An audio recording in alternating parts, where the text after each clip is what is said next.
and temperance in its left, the Paxeltech came, and I am saved. Two-handed warrior. It has my allegiance, whatever may come. Paxeltech have a gift for death, this much is true, but they are not all destroyers. Perhaps if it fights with us, perhaps the root may yet be crushed under the wheel of time. Take this, though it be a relic of Wheelamer, stewards of death. Wield it in defense of life.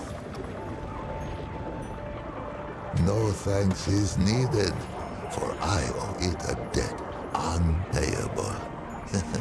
I think I shall linger here a while yet.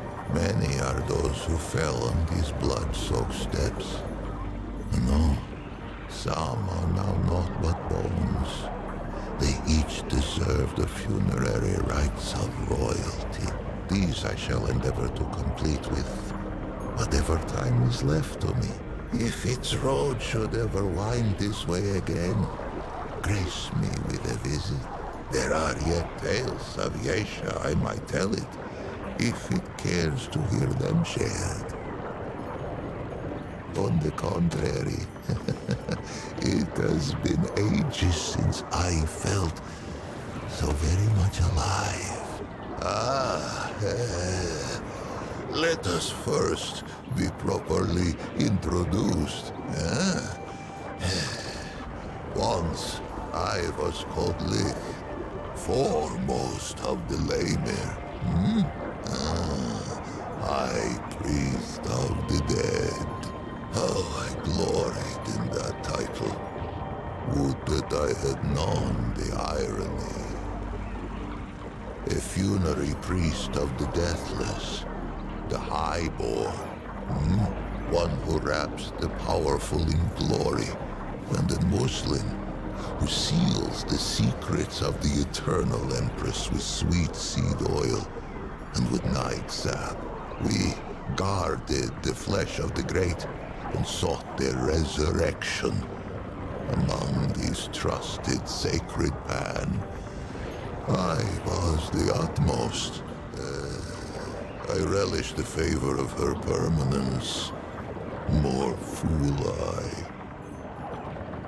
For many epochs, the highborn did not fear the flow of time, for the fruit of the Thane tree kept it at bay.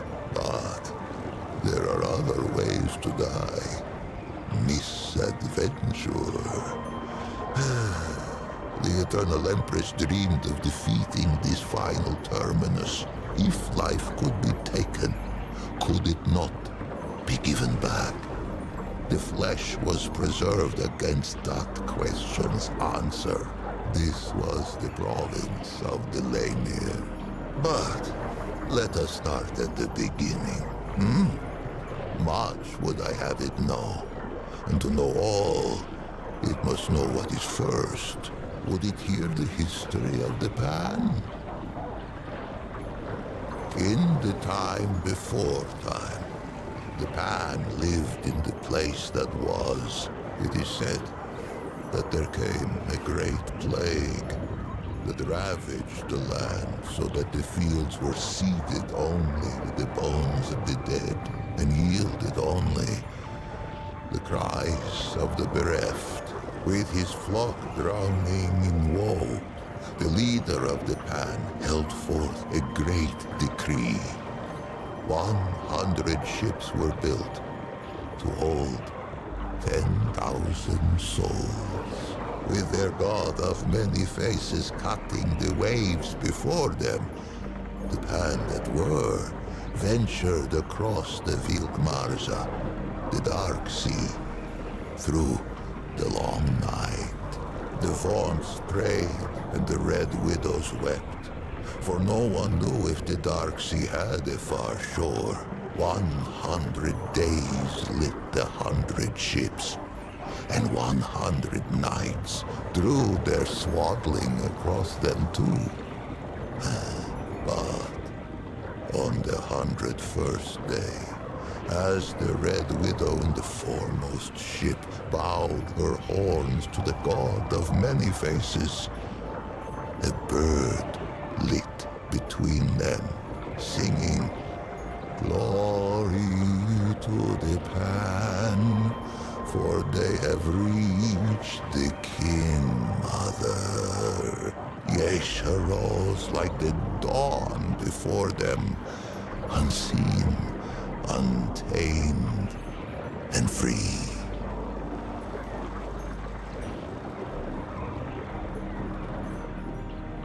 The king who was, he known to the Pan as Colket the War-Handed, later Colket the Woebegone, and at last as Colket the Wise. Quick of blade was he in his youth, a fearsome general who watered the tree of progress with the lifeblood of many enemies. But the exploits of youth brought Colket no peace in age. They say he took the plague as fate's judgment against his warlike eye. Fate offered a choice: flee the land of his fathers, or end his line as the king of death. Colket hesitated no more in pilgrimage than he had in war. He raised up ships as once he had raised regiments. He sailed from the place that was with a heart full of hope. He was never to see Yaesha's shores. He passed in peace before the crossing's end, greeting death with grace. The god of many faces had been with the Pan since the place that was. Longer. None speak of a time before its guardianship. It was a god as real as the soil beneath us. A god one could visit, a god one could touch. Its ways were not known, but all agreed it loved us and ever would. Nor would I have it here of this, for this tendril twines with its own. But patience two-handed one, each thing in time. In those days, there was no empress. There were no queens. Colket the Wise passed on the dark sea and left no heir. It was only agreed that the clergy should step in where Colket had stood. The Vaughns spoke for the many-faced one, and the Red Widows spoke for the sun, stone, sky, and stream. It had been ever thus. Now, they linked hands to cradle the destiny of the Pan. For 80 days, the Vaughns fell prostrate upon Yaesha's unfamiliar shore. They prayed for a sign that our searching was over, and that this forest should be ours. On the 80th day, two forms emerged from the depths of the jungle. First came a doe with coat of red. Where it walked, the soil gave forth flowers and sweet berries, and they took it as a sign of grace. But behind the doe came another, a wolf with fur as lightless as the obsidian waves the Pan had so lately crossed. Surely, this great beast was a portent of death. Yet, desperate were these threadbare priests of old, and of these visions to their charges, these Vaughns spoke only one. And why not? The doe fills all who glimpse it with a spirit of hope and a sense of growth. It leaps among the shrub and bramble even now, even with Yaesha sundered by the root. There are those who think it more than a spirit, a god in waiting. These call themselves the children of the Red Doe. The carpenter's daughter was one such. May her faith be rewarded. May her spirit roam the forest alongside the doe forever free. Those who glimpse the doe often glimpse the wolf, for the latter seems compelled to pursue the former. Yeah. To hear those early vaunts tell it would be to hear of many different wolves in pursuit, and only one doe. A simple deception, but a far-reaching one. Modern Pan know the truth. What must it be to spend an eternity chasing that which one might catch but may not kill? For the wolf and the doe have often met, antler and tooth, hoof and claw. The doe may spill the wolf's blood, and the wolf may taste the doe's flesh, but never the other's life to take. Yaesha itself forbids it. They say the chase has driven the wolf quite mad. With the assurance of the vaunts, the Pan took to Yaesha and she to us. And for a time, there was stillness.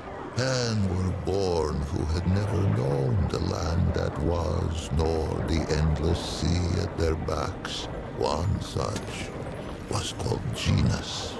She was but 15 springs when she felt the calling of the Red Widows, and not 3 more when she felt the touch of sickness. As Genus approached the door of death, she sought her sisters, for there were no Lamer yet, and it was the Red Widows who ushered the Pan into the soil. But Genus's malady was known to the Widow Mother, to her, to the Elder Pan. It seemed the plague had found them again, even on this distant shore. Genus was shunned, cast out into the jungle, and her name was forbidden from Pan lips. None among them could have foreseen what would come next.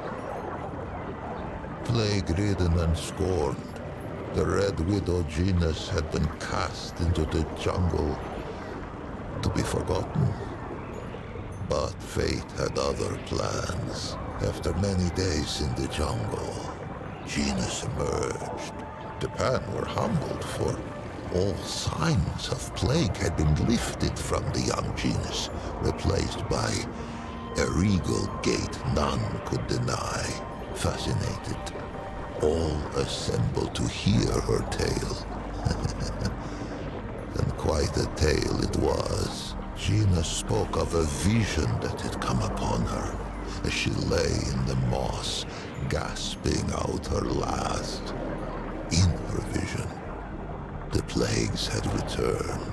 Pan, young and old, wailed and keened and spat their last blood on Yaesha's pristine sand. But then, when all seemed lost, a great tree rose out of the jungle, strange and wonderful, and heavy with luminous fruit. This tree, the Thane, she named it, gave all who ate of it a life unending.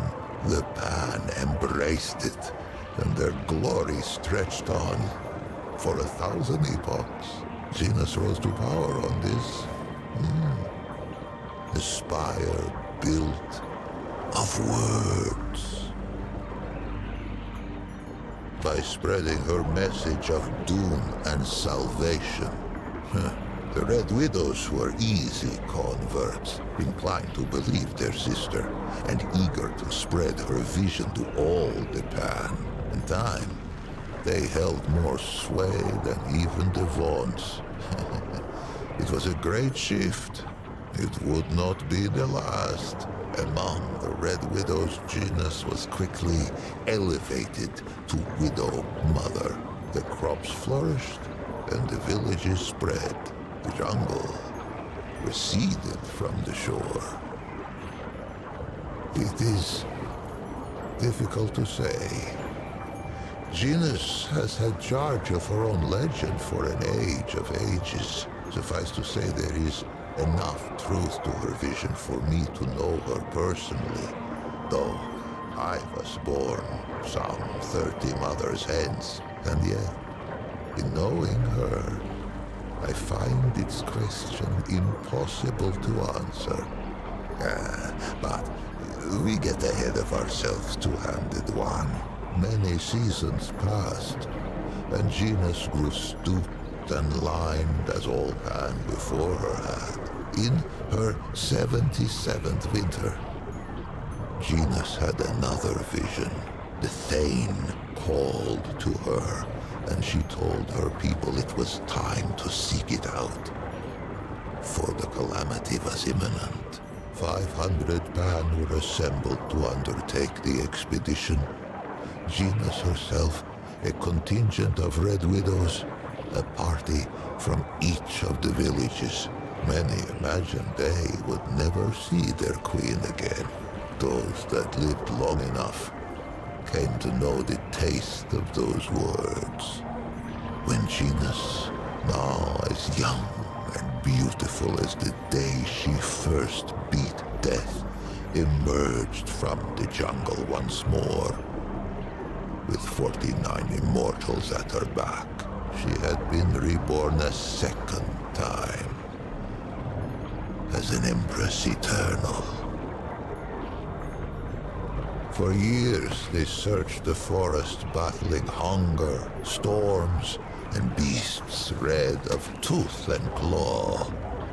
20 winters passed. Many succumbed to death or to doubt by the 21st spring. Only 5 Red Widows and 44 common Pan stood at Genus's side. It was they whom she led into the clearing. It was they who beheld the Thane. It was they who tasted the fruit and felt time's weight fall, for no plague has touched the Pan since.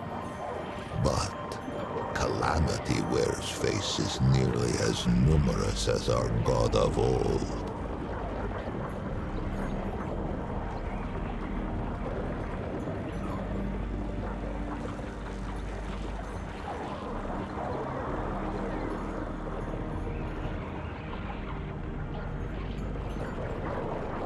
Unless I am much mistaken, the Empress lives yet, for no funerary smoke has filled the sky above her ziggurat.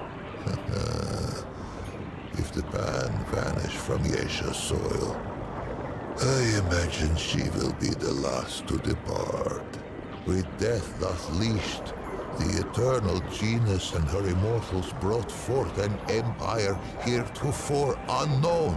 Great ziggurats were hewn from the living rock, and at their feet grew great cities lit by arcane magics. Genus's prophecies all came about, save one. If only the Pan of that epoch had wondered as it does, two-handed one, what of the great calamity? But none worried, save a few vaults. The old ways were dying, and the Empress was not. No achievement seemed beyond the reach of the Pan. It was then that the wolf came.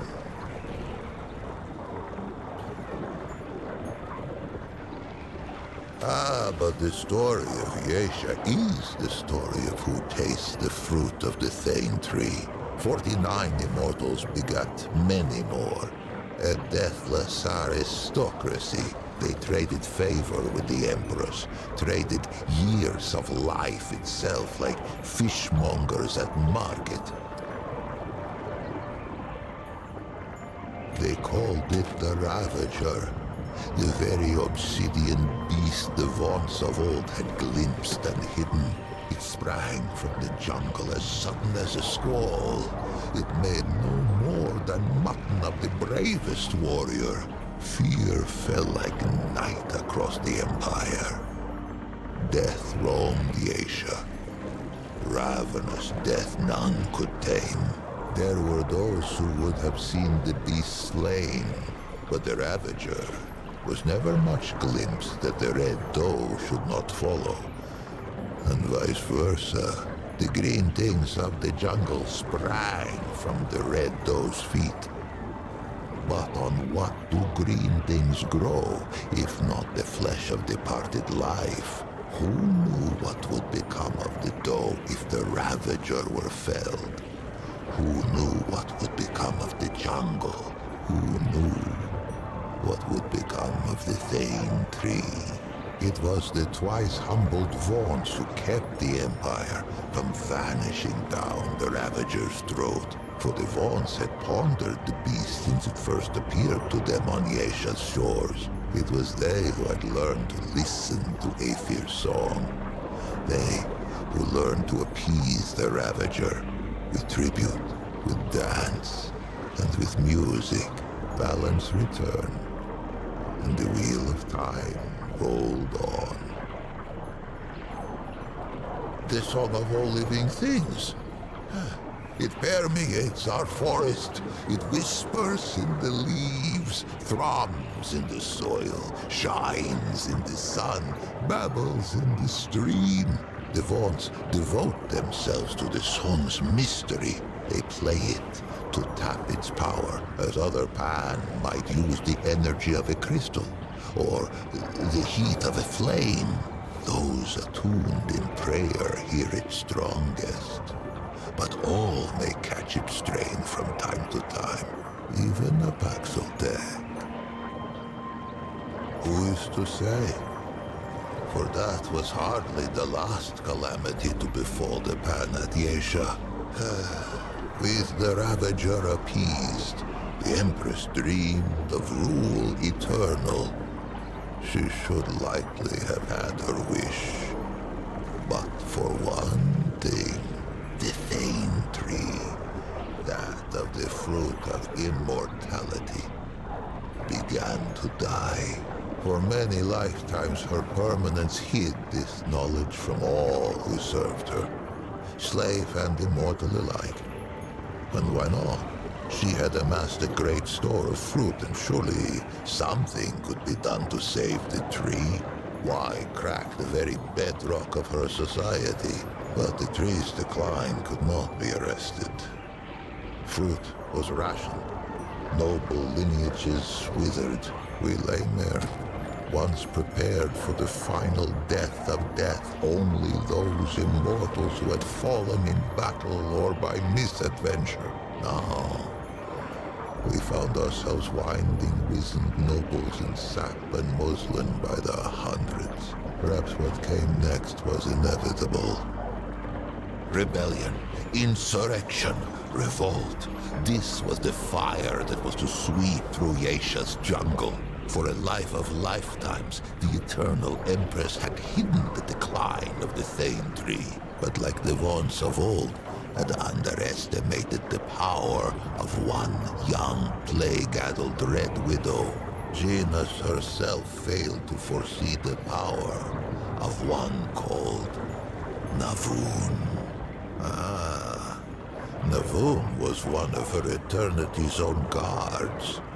How she learned of the rot at the roots of the Thane tree, I cannot say. I know only that she had no taste for the Empress's deceptions. Navun fled the ziggurat and spread the news far and wide. Her words found home in the ears of the gull. Yaesha's slave caste. No slaves could hope to challenge the power of an immortal aristocracy. But what about a nobility in disarray? One where the great and powerful would soon fight for scraps of fruit like bare-ribbed dogs. They rose, first singly, then in a tidal wave. The Empress found herself at war. Perhaps she might have won, if not for the Destroyer. Ever was Gina served by the Red Widows. She was still Widow Mother, is still, if such a thing has any meaning now. Some among the widow's ranks forswore tenderness, and became instead her permanence's highest guard. Genus herself had been the lowest widow in her order, and she had turned Pan society inside out. How fitting, then, that the last and least of her own widow guard should become her greatest adversary. It bridled when I called it God-murderer. Surprised I am that it should know so little of the deep track its kind have trekked across our soil. Let us walk those prints now, that it should be enlightened. It has heard of Yaesha civil war, of slave with blade of hoe to neck of noble, and noble with point of sword to belly of slave. Into that tempest walked one of its kind, Baxotec. I cannot say why, though perhaps it might someday tell me from whence. Well, whatever its motive. Hither came the destroyer, even as the Pan turned their ravenous gaze toward the fruit of immortality. Our god of many faces remained satisfied with the scant worship of the vaunts and the commoners. It was an ever-present comfort. A guardian we scarcely thought of. The destroyer, Axeltech, oh yes, its kind, drove its blade into the pure heart of our guardian. We knew not that it was the god of many faces who kept the root from this world. But in death, many faces' absence was soon felt. In her world already torn by war, where caste let blood of caste, there came reports of some new woe. Travelers spoke of twisted horrors on the road, but we who relished in the weight of this wall only scoffed. Who knew that the very air could rip, that the world itself could tear and spill like a wineskin under hoof? Oh, how we fought, priest and prince and pauper, side by side, our world's lifeblood drizzling through our fingers as we clutched at the hanging tatters of Yaesha's slit throat. Most perished, and I became enmeshed. I thought our tale told, our race run, and yet, among the Pan there is a saying. Why just ask the Rin? I gave the impression, perhaps, that Yaesha was uninhabited at the arrival of the Pan, save for the doe, the wolf, the birds, and the beasts. This is not so. The Rin slink Yaesha's canopy on leathery wings. Perhaps they once thought to defend their forest.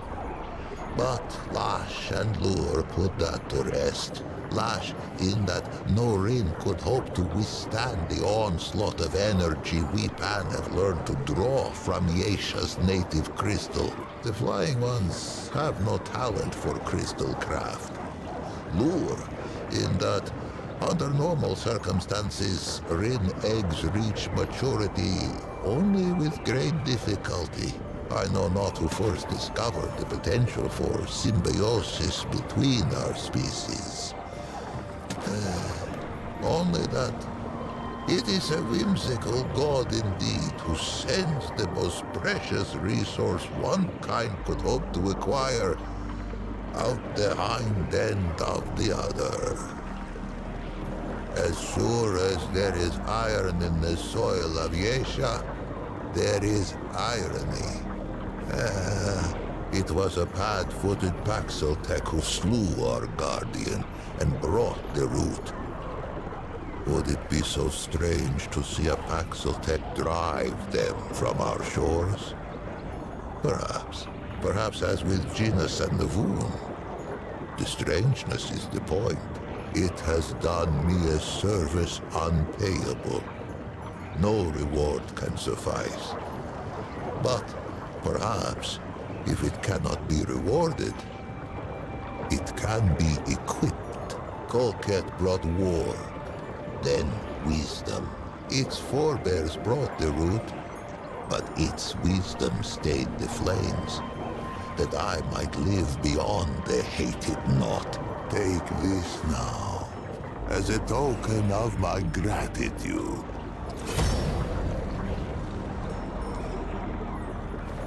The Pan must put their faith in action and belief, not weapons and walls. I forever owe it thanks, as shall the many souls scattered on these steps.